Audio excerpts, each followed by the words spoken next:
तो दोस्तों आप सभी लोगों का अगेन बहुत बहुत स्वागत इस ई पाठशाला की वीडियो लेक्चर सीरीज में। चैप्टर हमारा फर्स्ट चल रहा था और फिफ्थ पार्ट हम इसमें देखने की कोशिश कर रहे हैं।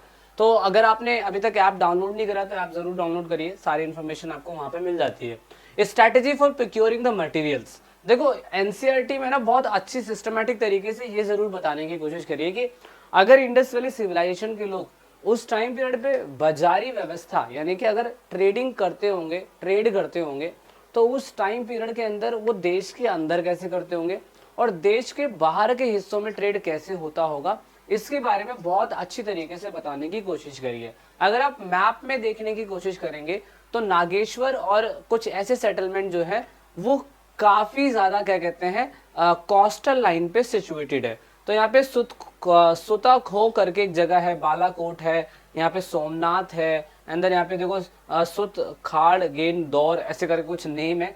तो ये कुछ ऐसी जगह है जो स्टैब्लिश सेटलमेंट थे, जाओ पूरी तरीके से कहाँ पे सिचुएटेड थे, या तो वो दूर थे या तो कोस्टल लाइन पे सिचुएटेड थे। कोस्टल लाइन कौन सी जगह होती है दोस्तों? कोस्टल लाइन मतलब अगर पानी का कोई जहाज आता है तो पानी का जहाज यहाँ पे आके रुक जाएगा, और पानी का जहाज जैसे आके रुक जाएगा तो आप नोटिस ये करेंगे कि यहाँ पे डॉकयार्ड बनाए जाते होंगे, सामान को यहाँ पे उतारा जाता होगा और उसके बाद वेयर हाउस या आसपास की सिचुएटेड जगहों पे रख देते होंगे। तो कितना लॉजिकल अगर हम देखें तो प्रेजेंट टाइम पे भी यही होता है। मुंबई के अंदर, मुंबई एक डॉकयार्ड है, विशाखापट्टनम, उड़ीसा, उसके बाद गोवा, पटनम, मसूलीपट्टनम ऐसी जगह है जो डॉकयार्ड बनाई जा सकती है। सामान जहाजों के थ्रू यहाँ से आके रुकता होगा और उसके बाद पूरे देश में बनने के बाद डिस्ट्रीब्यूट हो जाता होगा। अब यहीं पे सेम चीज इसके साथ भी थी। अगर हम देश के अंदर अंदर के व्यापार की बात करें तो स्टैब्लिश सेटलमेंट नागेश्वर, बालाकोट और शोतोघाई, शोतोघाई भी अगर आप देखो तो पानी के पास ही सिचुएटेड है और व्यापार के लिए बहुत अच्छी जगह मानी जाती है। तो उस टाइम पीरियड पे आर्कियोलॉजिस्ट ने बताया कि ये स्टैब्लिश सेटलमेंट इसलिए हो सकते हैं क्योंकि कोस्टल लाइन पे या रिवर के पास सिचुएटेड है। कोई भी सामान लाया जाता होगा तो इनके पास से होता हुआ गुजारा जाता होगा और यहीं से सामान को उतार दिया जाता होगा। देन उसके बाद कुछ ऐसी चीजें होती होंगी जो दूसरी चीजों के लिए बड़ी फेमस होती होगी, जैसे कॉपर के लिए राजस्थान, साउथ इंडिया गोल्ड के लिए उस टाइम पीरियड पे ट्रेड में इस्तेमाल किया जाता होगा। तो इस हिसाब से अगर हम देखें तो कहाँ कहाँ से क्या क्या चीजें मिलती होंगी। नागेश्वर, बालाकोट से शेल, शंख होते हैं, अब माला बनाने के लिए ले लीजिए या दूसरे सामान के लिए ले लीजिए, वहां से मिलते थे।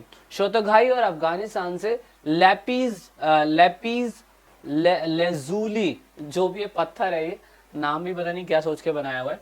लोथल से कार्नेरियल और स्टेटा टाइप ये मिलता होगा। राजस्थान, गुजरात से जो भी मेटल को एक्सट्रैक्शन करा जाता होगा, मतलब निकाला जाता होगा सामान, वो यहाँ से होता था। और साउथ इंडिया से लोकल कम्युनिकेशन के लिए और गोल्ड के लिए ये लोग आपस में ट्रेड कर लिया करते होंगे। तो कितना सही तरीके से इसे बताने की कोशिश करी गई है कि इन जगहों के अंदर ये चीजें मिलती थी।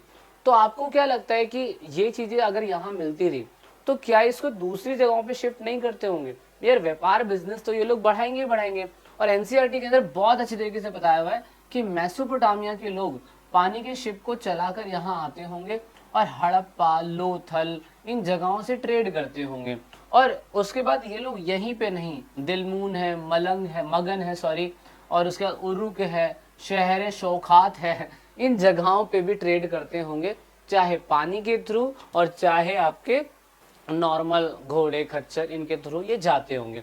तो इस हिसाब से अगर हम देखें तो कांटेक्ट ये लोग किन चीजों से करते होंगे, या तो मोहरों से करते होंगे, या तो इनका कोई वेट तोलने के लिए कोई सामान एक्सचेंज करते होंगे।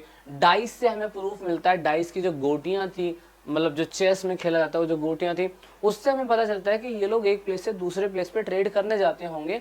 या वो पत्थर जो है जो इंडस वैली सिविलाइजेशन में नहीं मिलता था, कहीं और मिलता था, तो उससे हम लोगों ने अंदाजा लगाया। और जो माला थे, माला में जो अलग अलग टाइप के क्या कहते हैं पत्थर इस्तेमाल होते थे, वो कहाँ से मिल रहे थे वो भी हमें देखने को मिल रहा था। लास्ट अगर आप देखें तो हमें कुछ मोहरें ऐसी दिखाई देती है।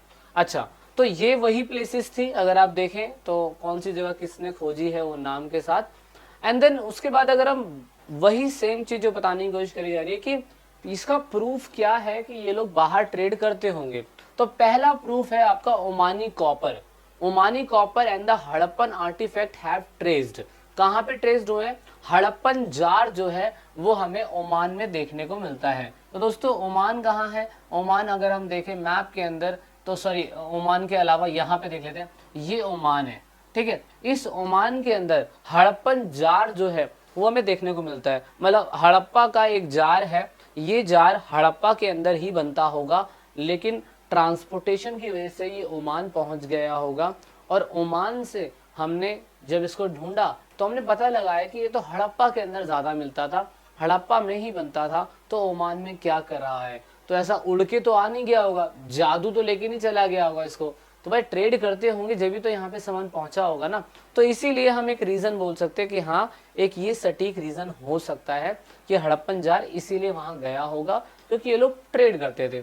दूसरा रीज़न क्या बताया हुआ है, दूसरा रीजन बताया हुआ है कि मेसोपोटामिया, ये मेसोपोटामिया है, अगर आप देखो तो यहाँ के टैक्सेस के अंदर, यहाँ के जो रिटर्न टैक्सेस थे, क्योंकि मेसोपोटामिया की भाषा तो हम लोगों ने पढ़ ली है, तो उनके टैक्सेस के अंदर से हमें ये पता चलता है कि ये लोग उनको दिलमुन और मलंग और मेहुला, मतलब ये बताया गया है कि उनके लिपि के अंदर दिलमुन का नाम, मलंग का नाम और मेहुला बताया जाता है। तो इसका मतलब मेसोपोटामिया के लोग दिलमुन से यहाँ से व्यापार करते होंगे, मलंग से व्यापार करते होंगे, और मेहुला ये लोग हड़प्पा सभ्यता के लोगों को उस टाइम पीरियड पे मेहुला नाम से पुकारते थे।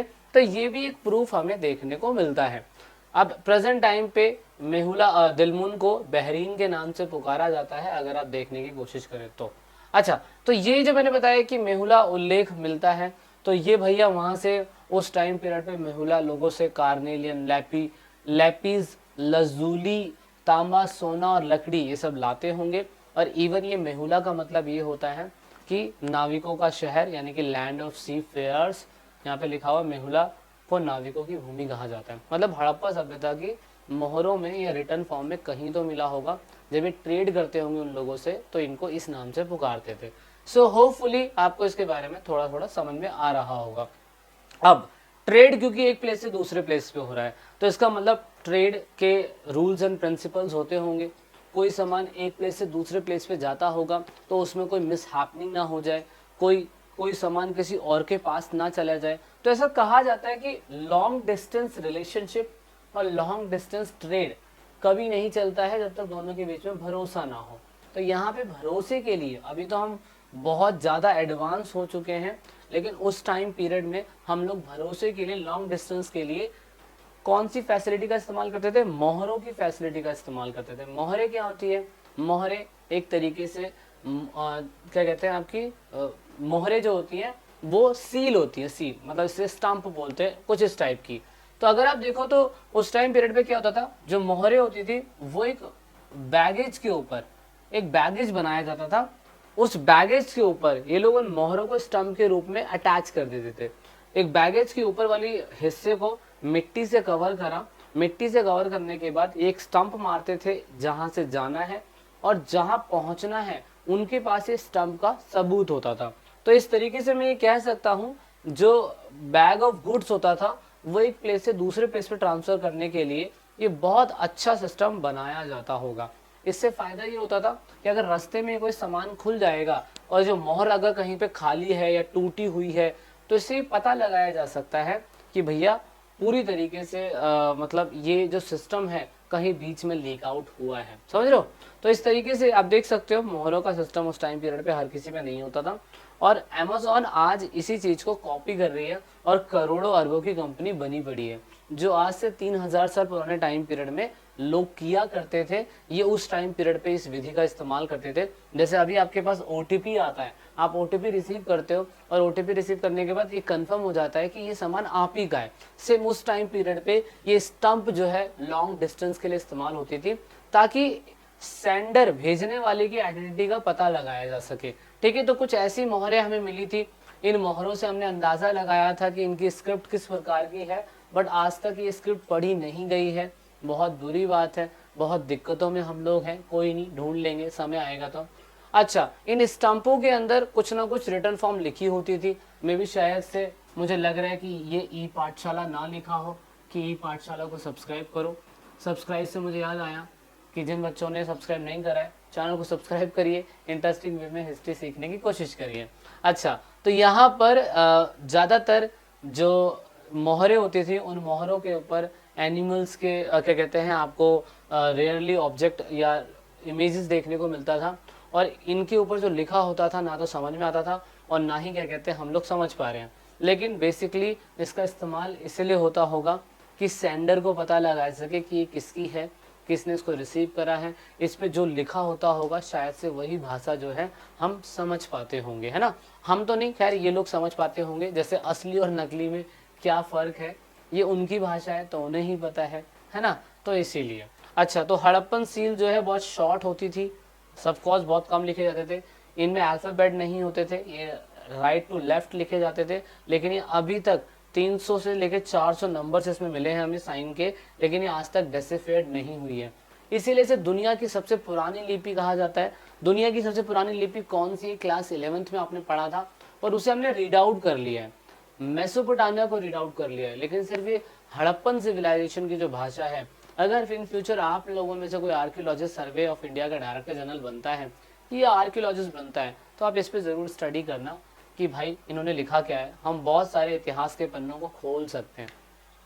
आगे बात करते हैं वेट की। तो वेट ऑफ कोर्स एक प्रीशियस सिस्टम है, वेट तौलने के लिए, नापने के लिए। तो उस टाइम पीरियड पे क्यूबिकल शेप के अंदर वेट का इस्तेमाल होता था, और क्यूबिकल शेप में जो इस्तेमाल होता था वो एक पत्थर होता था चर्ट नाम का।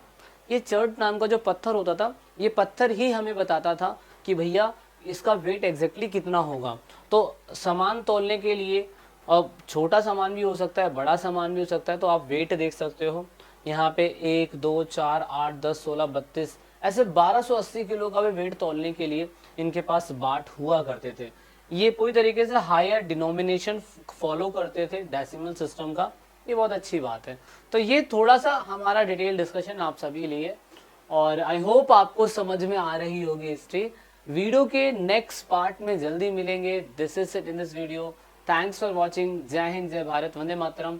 ऐप डाउनलोड नहीं करा तो ऐप जरूर डाउनलोड करिएगा, बार कोड है, वीडियो के डिस्क्रिप्शन में लिंक है। This is it in this video.